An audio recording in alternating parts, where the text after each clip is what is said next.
Mesdames et messieurs, bienvenue à la chronique du soir, le décryptage des faits marquants de l'actualité nationale. Et c'est avec notre consultant politique, Agapit Napoléon Maforican. Bonsoir à vous. Bonsoir Roméade, bonsoir à tous les Béninois, tous nos téléspectateurs. Voilà, les Béninois, ils sont en majorité déçus quand même de la prestation des écureuils du Bénin parce que justement, on s'attendait à une victoire. Mais apparemment, les Sierra Léonais ont été plus forts. Agapit Napoléon Maforican. Ils ont été plus rusés, ils ont été plus, tout simplement, plus rusés. Ils ont gagné sur le terrain, c'est sûr. Ils méritent leur victoire, c'est sûr. Après, ils ne méritent pas d'aller au Cameroun. Ils ne méritent pas alors qu'ils ont gagné. Ils ont utilisé des pratiques retors, ils n'ont pas été professionnels, ils n'ont pas été faire, comme on le dit. Ils n'ont pas été sportifs, ils n'ont pas utilisé la méthode sportive pour y aller. C'est décevant. Je le disais hier, c'est la CAF. Il n'y a pas de raison que le match d'hier fût reporté. C'est inadmissible de ce report n'avait aucun contenu, aucun fondement. Et, à moins que quelqu'un de la CAF nous explique pourquoi on a dû le reporter. Pourquoi les Sierra Léonais ont refusé de jouer. Pourquoi, après avoir triché, pourquoi ils refusent de jouer. On leur concède tout ça. Bon, enfin. On ne va pas être mauvais perdant. Comme je l'ai dit, sur le terrain, ils méritent bien la victoire puisque le match a été gagné à la régulière. Penalty, discutable, mais l'arbitre a décidé, il est le dernier maître. Et quand il décide, c'est sans recours, donc à la matière. Voilà. Donc, on a perdu sur le terrain.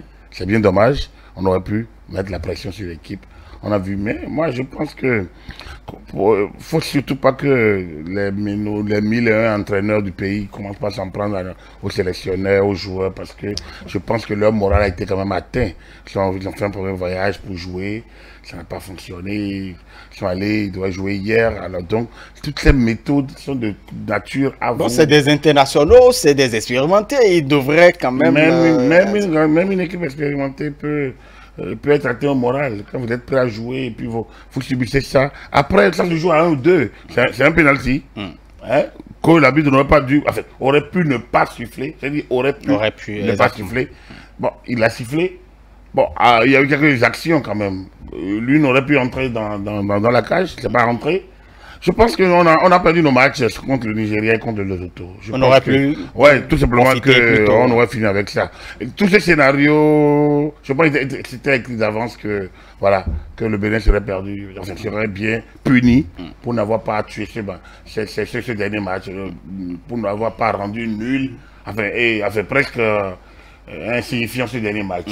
Si on avait fait un bon score contre le Lesotho, si on avait préservé nos cages, pratiquement en dernière seconde contre le Nigeria, on aurait pu faire, on ne serait pas là. Donc avec tout ceci, je pense qu'il faut qu'on pense à autre chose et que... Il faut tirer surtout les leçons de cette campagne-là. Et surtout qu'on ne pense pas qu'il faille tout jeter. Parce que moi, les sportifs en Afrique, la victoire, plusieurs perdent, la défaite, c'est l'entraîneur, c'est le sélectionneur, c'est tel ou tel joueur. Je pense qu'il faudrait qu'on soit des adultes, des gens qui... Mais depuis quelques matchs, on reproche quand même à l'accompagnement technique un certain nombre de choses. Par exemple, Michael Poté qui pourrait rentrer plus tôt aujourd'hui et rentrer tardivement. Lorsqu'on choisit un sélectionneur, on lui fait confiance. 1000 joueurs peuvent rentrer. Quand on a sélectionné quelqu'un, c'est qu'il pourrait rentrer. Après, c'est l'entraîneur, c'est le sélectionneur qui fait son match. Nous devons souffrir de ne pas être survie. Moi, je me rappelle toujours, hein, comme l'anecdote de la Coupe du Monde de la France, gagnée en 98. Qu'est-ce qu'on n'a pas dit contre Aimé Jacquet? Qu'est-ce qu'on n'a pas dit contre Aimé Jacquet, le sélectionneur de l'époque? La presse française mais le tirait à boulet rouge sur lui. Mais il a fallu qu'il gagne la Coupe du Monde. Depuis c'est fini, il est devenu le meilleur entraîneur du monde. Il est devenu l'adulé, le consultant partout, sur tous les plateaux. Alors, si Domenech avait gagné la Coupe du Monde 2006, s'il n'y avait pas eu ce coup de boulet, ce coup de tête de Zidane, et Domenech avait gagné la Coupe du Monde 2006, il serait rentré dans l'histoire française. Après, on dit, mais il n'a rien gagné avec l'équipe de France. Il est nul, c'est pas un grand entraîneur. Vous voyez donc, ça se joue à de petits détails. Il faut qu'on puisse transcender, qu'on puisse construire quelque chose dans la durée. Et je ne pense pas que ce soit celui qui est là qui a demandé au Sierra Leone de jouer ce qu'ils ont joué. Et je ne pense pas que c'est lui qui a demandé la dernière action qui a mis le but contre le Nigeria. Et le but du Nigeria contre nous. Je ne suis pas sûr que c'est la faute de l'entraîneur ou du sélectionneur. Après, nos joueurs, bon, ils sont des hommes. Ils peuvent perdre, des grandes équipes perdent ailleurs. Pourquoi on ne peut pas perdre? On peut perdre, on peut gagner. Après, il faut qu'on ait l'esprit de la gagne et qu'on travaille le moral. Qu'on trouve peut-être des psychologues ou bien des préparateurs. Gens, des préparateurs, voilà, qui puissent accompagner le sélectionneur, qu'on renforce le staff du sélectionneur. Mais les 1001 entraîneurs, moi je pense que on peut, maintenant si de manière claire, le staff analyse et estime qu'il peut monter plus d'un cran en se séparant de celui qui est là, bon, tant mieux.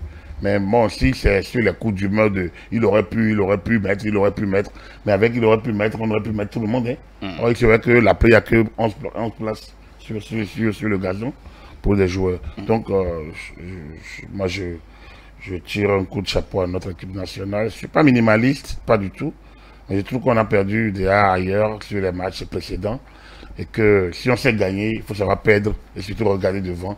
Les éliminatoires de la Coupe du Monde sont déjà prévus. Donc, c'est mieux que l'équipe se concentre sur les prochains objectifs. Très bien. Merci beaucoup à vous, Agapit Napoléon Maforican.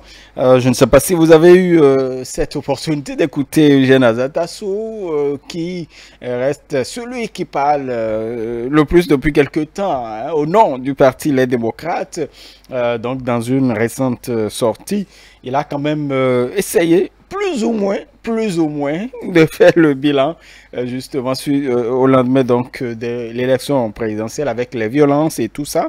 Mais, à Agapit Napoléon Maforican, Eugène Azatassou est clair sur une chose, le parti Les Démocrates a payé le plus lourd tribut, donc, en ce qui concerne les répressions, et le parti est en train de se réorganiser. Agapit Napoléon Maforican, le lourd tribut, pourquoi Je pense qu'il faudrait qu'on se concentre sur la réorganisation du parti que de revenir encore en arrière.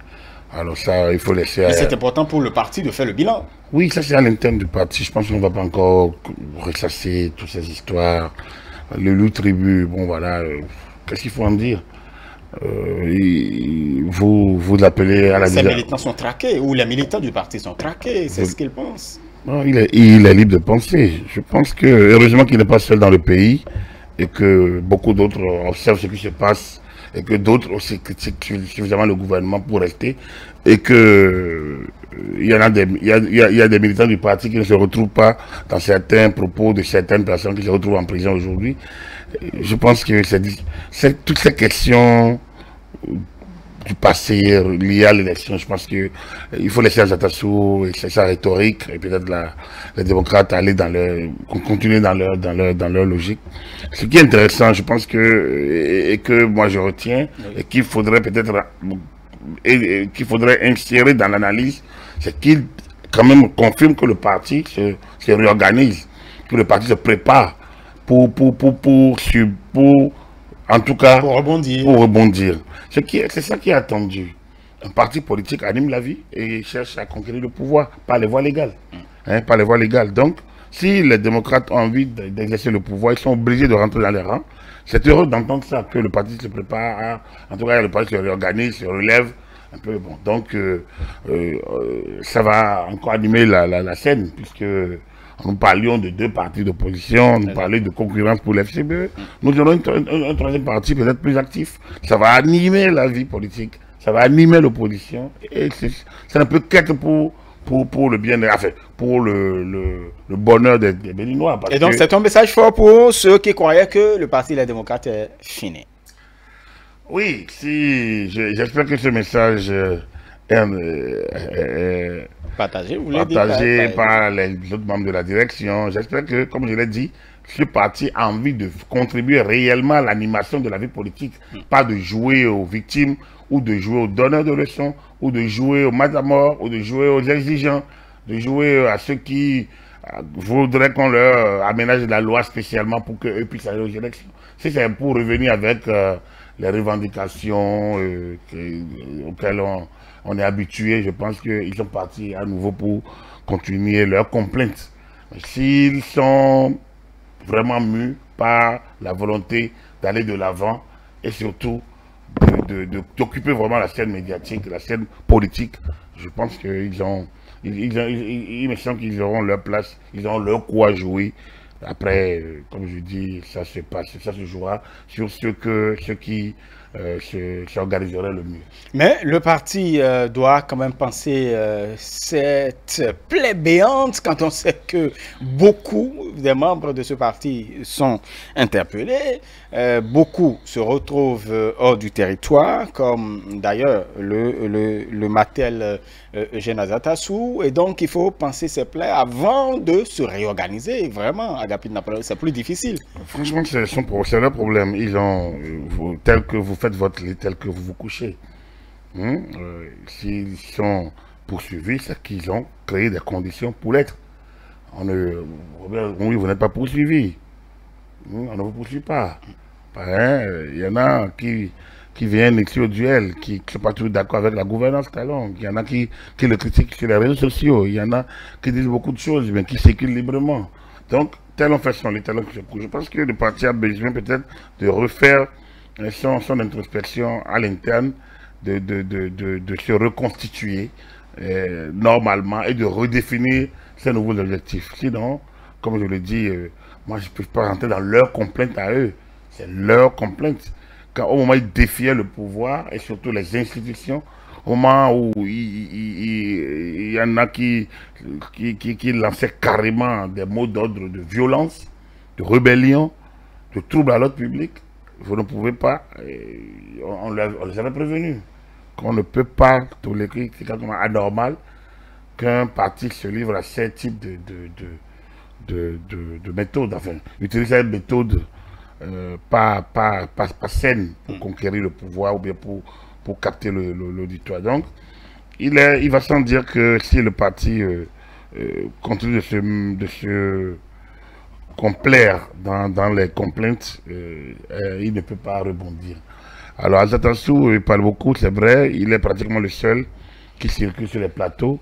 Le parti semble, même son président semble avoir disparu. C'est bien curieux. Il n'est pas recherché que il sache. On prend du recul pour pouvoir mieux... Est-ce qu'on n'a pas entendu quand même que le président du parti soit recherché? Et pourtant, on ne le voit pas. Donc, je pense que les démocrates ont besoin. Ils ont d'autres problèmes que les problèmes ils sont traqués. Ça, c'est toujours ces manières de chercher le bouc émissaire, de chercher des raisons pour justifier ces incohérences, pour justifier ces mauvais choix, pour justifier ces errements. Je trouve que c'est leur problème. S'ils ont envie de participer aux batailles prochaines, le champ leur est ouvert. Maintenant, s'ils ne l'occupent pas, ce ne serait pas la faute des autres. Voilà. Agapit Napoléon Mafogan, en tout cas, Eugène Azatassou a prodigué des conseils à Boni Yayi, l'ancien président de la République, qui est bien évidemment président d'honneur du Parti Les Démocrates. Il trouve que l'environnement n'est pas favorable au retour de Boni Yayi au Bénin. Donc, mais c'est ce que je vous dis. Il n'a qu'à rester et pourtant, il ne tire qu'à eux de rendre l'environnement favorable. Est-ce que ce n'est pas l'État? Non, ce débat, il me semble dépassé. La main tendue est venue du chef de l'État. Il faut que l'autre camp la capte. Donc, il leur appartient c'est eux-mêmes qui... C'est pour quelqu'un a envoyé Boni. La main est tendue. Est-ce que nous avons des preuves aujourd'hui que ça reste tendu? Pourquoi pas? Parce que c'est tendu il y a longtemps. Pourquoi pas? Tout récemment, le porte-parole a expliqué les démarches que certains ont faites pour pouvoir gagner ils ont gagné le pays, ils ont cherché à rencontrer le président, ils l'ont rencontré. Donc, est-ce que ici, vous imaginez Boni Yayi chercher à rencontrer le président Talon et que ça ne marche pas, par exemple? Donc, vous imaginez des gens ramener le parti à l'ordre, en tout cas, le ramener dans le giron, dans la droite ligne de là où devrait se situer un parti politique dans le respect des lois de la République. Vous voyez quelqu'un le faire et qu'on va les traquer ou quoi? Je pense que C'est comme ça, ça se joue pas à la loto, ça se joue quand même au respect des normes, des textes en vigueur. Alors les méthodes de victimisation ou de gestion de l'image de l'extérieur, à trouver que le pays va mal, le pays est ci, le pays est ça, je pense que tout ça a montré ses limites. Donc il appartient à Boni, par ailleurs, de capter le message pour réunir autour de lui sa troupe pour les prochaines batailles. Alors donc, lui, il a la carte en main, tout comme peut-être d'autres également. Alors, mais si l'objectif pour lui, c'est de rester dehors, et comme le conseil son vice-président, mais tant mieux également. Bon, tant qu'ils sont heureux de leur position, tant mieux pour eux. Donc, il me semble que le champ n'est pas vide. Avec ou sans eux, le champ est animé. Et ça s'anime. Donc, c'est à eux de faire leur choix. Le champ est là, il l'occupe si bon leur semble, et s'ils le laissent, d'autres sont là pour l'occuper. Heureusement, la nature aurait du vide. Voilà, vous partez, vous laissez votre place, d'autres l'occupent, et puis la vie continue. En tout cas, vous parlez de choix. Lui, il a fait le choix de ne pas continuer l'aventure après la présidentielle, l'expérience de la présidentielle, Corentin Koori, qui était absent donc aux travaux du nouveau parti, ou du moins du parti en création, puisque la procédure avec le ministère de l'Intérieur certainement est enclenchée pour l'obtention du récépissé. Corentin Koori n'est pas intéressé par la création du parti après la présidentielle. Agapit Napoléon Maforican, on devrait regretter cela? Non, c'est son choix. Pourquoi regretter? Oui, ben, est-ce qu'il y aurait mésentente? Est-ce qu'il n'y aurait pas une très belle harmonie, une belle expérience lors de la présidentielle et puis la suite? Parce qu'il y a quand même une suite qu'il faut donner. Non, il faut savoir quelles sont les conditions d'entrée en candidature de Corentin Koori. Voilà, c'était ça, il faut voir. Je ne pense pas que Koori à Gossa soit des positions nécessairement communes. Par contre, il aura l'occasion lui-même d'expliquer, Corentin Koori, les conditions dans lesquelles il est entré en campagne, peut-être en désapprobation du fonctionnement du parti, de certains comportements. Je ne sais pas, il le dira lui-même. Mais après, est-ce que ça veut dire qu'il a envie de se lancer dans une nouvelle aventure militante ou partisane? Bon, ça c'est son libre choix. C'est son libre choix. Alors donc, on ne peut pas lier les deux. Irénée Agossa est un homme politique. Il a créé plusieurs de ses mouvements. Le nationaliste. Le tout dernier, c'est le nationaliste qu'il a fait fondre dans les démocrates. Il reprend sa liberté avec d'autres. Bon, donc, ça pourrait être avec Corentin. Oui, ça n'a pas été avec lui, mais Irénée n'a pas toujours été avec Corentin Koori. Ça a été une alliance, à mon avis, de circonstances. À mon avis, de circonstances. Après, peut-être l'un ou l'autre nous dira peut-être que c'est pas ça. Mais moi, de ma lecture, c'était une alliance de circonstances. Irénée avait pu avoir, à Gossa, a pu avoir les parrainages. Le parti s'est lancé le parti s'embrouillait dans la méthode à suivre, dans la ligne de conduite. Des candidatures sont nées, des gens certains ont été débarqués, d'autres ont été rabâchés, et donc finalement, bon, peut-être que dans ce méli-mélo, que Corentin Koori a accepté donc d'aller avec Irénée à Gossa comme candidat titulaire et l'autre comme suppléant. Voilà. Donc, lui-même, peut-être que l'intéressé le dira pour quelle raison, il n'a pas. Mais ça ne change pas grand-chose. Avec ou sans lui, ça a été créé samedi dernier. Après, il va falloir attendre, voir comment le parti accomplit ses formalités d'existence et qu'après, comment il va animer la vie. Peut-être qu'après, il y aura d'autres types de collaboration, je ne sais pas. Voilà. Très bien. Merci beaucoup à vous, Agapit Napoléon Maforican. Vous êtes notre consultant politique, expert en gouvernance, consultant médias et communication. Mesdames et messieurs, c'est la fin de la chronique du soir qui laisse place à votre causerie débat. Ça se discute.